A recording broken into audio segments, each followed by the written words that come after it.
Salutations everybody, it is Matty here today with my review for Marvel Ultimate Alliance 3. I may not have gotten that review copy, but I'm not letting the man hold me down. We're making a review happen, even if it's after launch. And I think Marvel Ultimate Alliance 3 is a bit of a mess, and that may come across negative, but I say that with the most endearment possible. With the game sitting at a 74 on Metacritic, and as someone who has played the first one a dozen times and the sequel at least half that many times, I really do love the Ultimate Alliance series, and I think that 3 is a worthy entry, but it does not come without its quirks and flaws. So what I want to do is break down the series as a whole before I get into why I think Marvel Ultimate Alliance 3 is another part of that collective mess. Marvel Ultimate Alliance 1 is a light RPG where you chase down Dr. Doom, and it features one of the most neat choices in a Marvel game, where you can choose between Nightcrawler and Jean Grey's life in one of the later chapters. The conversation system was neat and surprising. It allowed interactions with well-known heroes and even your favorite B-tier heroes. Plus, there were comic side missions which borrowed from, you guessed it,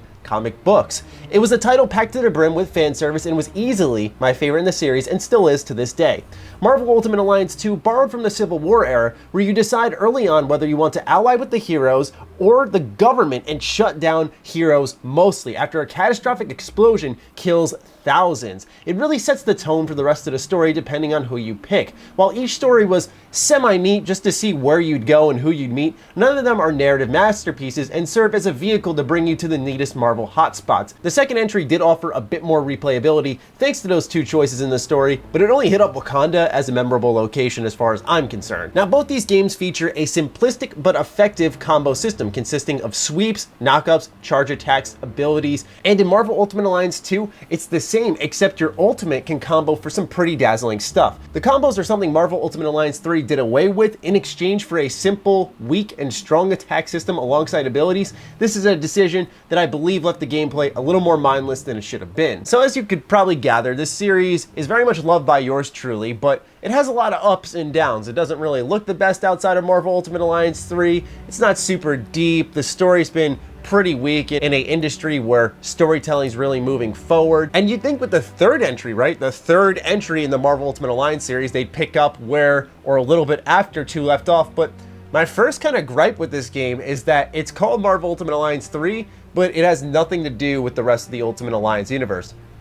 Okay, I mean, I mentioned the state of the industry earlier, and I also thought to myself, well, we're in a state in the industry where we're rebooting everything in sight. I don't know why, with the way they took the direction with this series, they didn't just reboot it there and just start off at number 1 all over again. Anyway, this is a series notorious for tinkering with somewhat different ideas, all of them consisting of ones that worked better than others, thus creating its own wacky identity. I feel like with the Ultimate Alliance series, you never really know quite what you're gonna get. Like in Marvel Ultimate Alliance 3, it's more of a comic book looking beat 'em up. In 1, it was more RPG focused, like you could actually role play to some extent.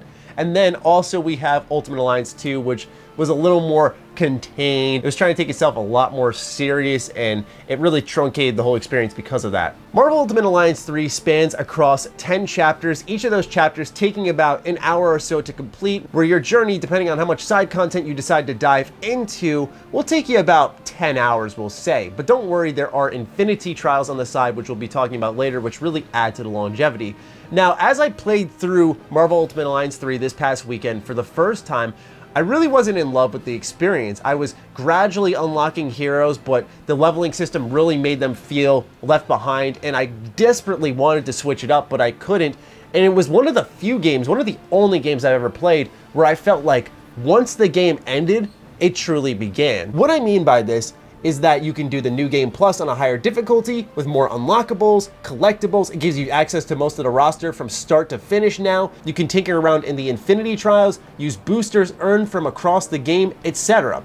Now, with that said, you'll have to manage a number of currencies that'll actually make a mobile game scoff. You have coins, ISO Crystal dust, ability orbs, void orbs, action points, alliance enhancement points. Jesus Christ, what was this game supposed to be when they first started making it? It's actually insanity. Seriously, I played this game all weekend, like all weekend straight. Stop for exercise here and there, but all weekend. And I was still somewhat confused by the end of my playthrough on how everything worked and trying to navigate the menus. There's a lot going on, and it's not the most helpful HUD. It's pretty, it looks good, it looks stylistic, but it doesn't drag your eyes to the data that you need to see. Furthermore, the progression locks away some of the early game characters unless you indulge in a smidge of grinding, I'd say. Whether that is the Infinity Trials or replaying chapters on lower difficulties, you can acquire XP cubes, which you can then use to speed up the process a little bit. Now, even with these XP cubes, it still does take a while to get your team up to speed, and especially if you're entering New Game Plus, where the starting point is around level 42,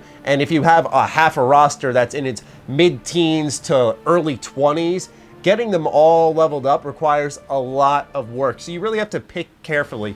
And that's where the leveling system really faltered. It tries its best. I don't fault it for that. It's just that it doesn't work enough to get everyone involved, because it's so much work to catch someone up to the modern stuff that you're trying to chip away at, whether it's some of the later game Infinity Trials or some of the current story that you're replaying. It just becomes too much of a hassle where you say, I'm just gonna stick with this team and keep working on them. But it also highlights how there's a lack of depth in the Ultimate Alliance leveling system, something that's really never been prevalent in the Ultimate Alliance series. I mean, for God's sakes, we'd use like little orbs to fill up the meters, and they'd have different cooldowns and damage dealing, but nothing outside of that. I just feel like Ultimate Alliance 3 with current tech had the opportunity to really take things up a notch. And as you rank up these abilities, it always ranges from reduce the cost of mana, we'll call it, for casting all of these abilities. It'll increase the damage, and it'll increase the damage you do to the stagger gauge. And sometimes for certain heroes like Storm, Doctor Strange, it'll add a elemental attribute to your attacks for a temporary amount of time, and sometimes it'll buff your team.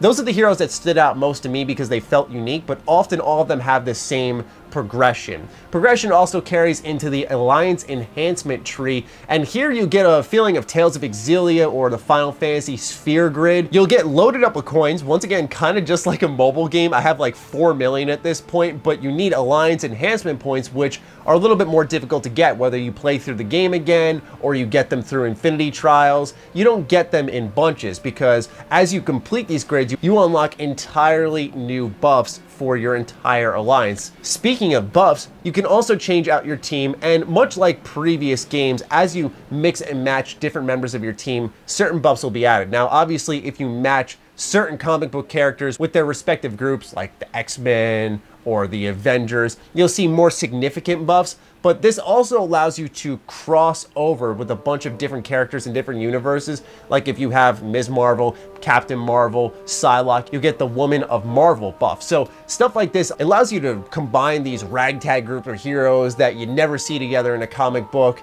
and actually have a buff there.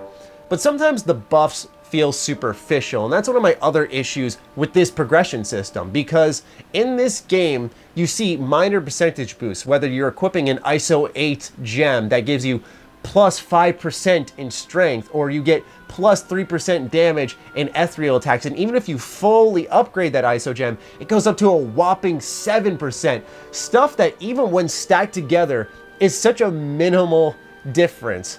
It is so hard to recognize, and like I said, even when you do, for example, that Woman of Marvel boost, you get plus 2% in resilience. It's like, that's literally nothing. And that's one of the issues. I feel the game is afraid to really buff you up, to make you feel like a superhero. And part of the fun is mashing your way through combat, spamming abilities, and feeling like a badass that way. But there comes a point in these games where you invest enough time, I want to be able to decimate everything in my path. And I feel like while you can do so in your current builds, the progression system could unlock a whole new level of badassery, but it kind of just slows you down. Another gripe I have is some costumes in the game are so disappointing. I mean, this Black Widow and this Captain America costume are just like mere palette swaps. Now, not all are bad, but when you have such a rich history to pick from, I'd even go to the length of saying I'd wait for DLC to have proper outfits. This looks especially worse when you compare the costumes from the first 2 titles, where there are plenty of callbacks to retro or alternate versions of our favorite heroes. It was insane. I mean, the game looks so much better than any other Ultimate Alliance game. It literally looks like these characters were ripped out of a comic book. And so that's why it was so exciting to think like, oh my god, what if we get Scarlet Spider as a costume? Deadpool has a cool one. But to just see color palette swaps, I couldn't believe it. I think that's like a rule in video games, an unwritten rule. You can't have a superhero game with skins and then just switch colors for them. You can't. Even if they're like nods to some extent, I'm okay with that. And like I said, there are some, but not enough. Now also they've introduced this new mechanic called synergy attacks, which pretty much helps you knock down enemy stun bars. It does widespread damage to multiple enemies. It's flashy and satisfying. There's really good sound design behind it. It's a very energetic electric explosion. And what this does is pretty much allows you and your teammates to combine attacks, not in the sense of Marvel Ultimate Alliance 2, where you're gonna, for example, shoot the lasers out of Iron Man's hands off of Captain America's shield. No, this is more along the lines of you're both pulling an ability at the same time, and because you're synergizing with your team, an explosion goes off that does widespread damage. It's an area of effect attack that also, like I said, can knock down that stun meter. And it's important to mention that stun meter because while the combat system looks good, I felt that dropping the combo system for enemy stun bars removed any form of depth that was even there, sadly. Instead of having enemies that you could use basic attack on, sweep, and so on, you just mash your way through and use synergy attacks no matter who's in your way. And it becomes eventually a rinse and repeat thing where your brain sort of turns off and you're just spamming abilities left, right, and center. Not saying like the previous Ultimate Alliance games were the most thought-provoking systems of combat that you've ever seen, but there was this level of thinking of engagement going, oh, I need to sweep that enemy so I can start doing damage to him. Oh, I need to knock that one up so I can start doing damage to him. Then I can pull my abilities. There was like a key to unlock the door, and then you could blow the entire place up. Like, that's what it felt like in the previous Ultimate Alliance games, but in this one, it became kind of like a warrior style game. What's that? Koei Tecmo's on the box. Oh, that makes sense. That's why the game is also growing on me. I've put about 17 hours in the game so far, and I just like it more and more as I play it. With all that being said, it's all online co-op. It's fun.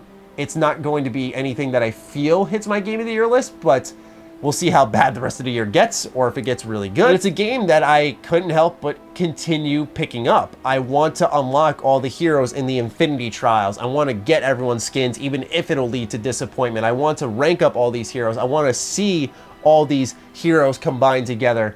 This type of stuff drives me forward as a fan of Marvel, a super fan of Marvel, really. And I gotta say that despite my gripes with the game and how messy it is with all its multiple currencies, its awful progression system, its lack of depth in combat, there's still something that's just fun there. I think the title is very aware that it's driven by unlocks, always giving you a new level up, a new notification about XP you're getting, a new collectible's been acquired. And so what they do is make these Infinity Trials that sort of split up the game into little challenges, whether you do less damage and only super attacks do more damage, or only your ultimate attacks do more damage, and so on. This type of stuff sprinkles in a little bit more flavor into this overall Marvel pie, we'll call it, and it's a lot more enjoyable because of that. It becomes a collective experience. But what I did, the way I played, was I did the main story, I completed it, and then I went to the Infinity Trials and started bouncing back and forth between that and replaying a second time through. All I'm gonna say is, as someone whose time is quite restrictive nowadays, and I'm very picky about the games I do play, for me to go back a second time when I got Dragon Quest Builders 2 calling my name, a game that's absolutely gonna hit my Game of the Year list, I mean, I gotta say, this clearly has something special to it. There's a hook in there, but on the other end, I've been guilty many times of saying in the past, Dynasty Warriors style titles are my guilty pleasure because they're very mindless. They don't require much thought. It's just very satisfying to wipe out dozens and dozens of enemies, and this game has some of that DNA there. So all in all, the goal of this video is to help you determine if you're on the fence. Should you buy Marvel Ultimate Alliance? Should you wait for a little bit of a sale? Should you pass on it? I didn't say pass on it at all. This is a good enough game to pick up, but ultimately, I think the game is just fun. It's a worthy addition to the series despite all its flaws that I sat here and talked about.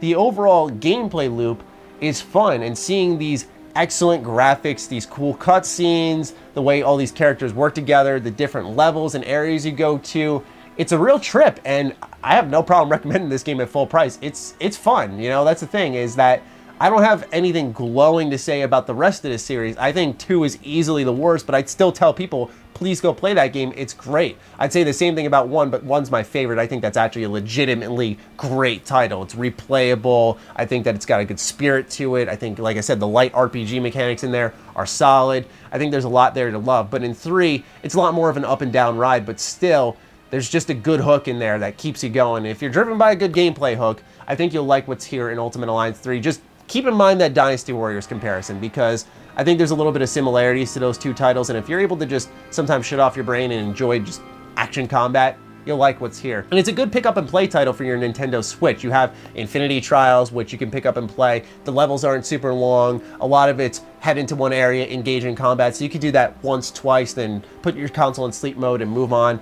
This is a game that is very well suited for the Switch, so that's also very important to note. Anyway, that'll do it for me, ladies and gentlemen. Thank you so much for tuning into a different style review for Marvel Ultimate Alliance 3. I really hope you guys enjoyed, found it helpful, and I do apologize it's delayed. Just I've been trying my hardest, man, to get these review codes, but I'm not getting them lately, so sometimes we're gonna have to just skip out on reviews, and sometimes in the case of Marvel Ultimate Alliance 3, where I'm very passionate about a game and I feel I have a unique take on the entire series, I want to sit down with all of you and really dissect the whole thing. So hopefully you found this helpful. Hopefully you have a better idea of how I feel about the game. Me and Carrick are going to be talking about it on the podcast later this week, so do look forward to that. And I'll catch you guys next time. Be sure to follow me on Twitter, follow me on Instagram. Those links are in the description down below, along with my Patreon. Do consider supporting that as it fuels all the content I create here. Stay sexy, stay active. I love you all. Peace.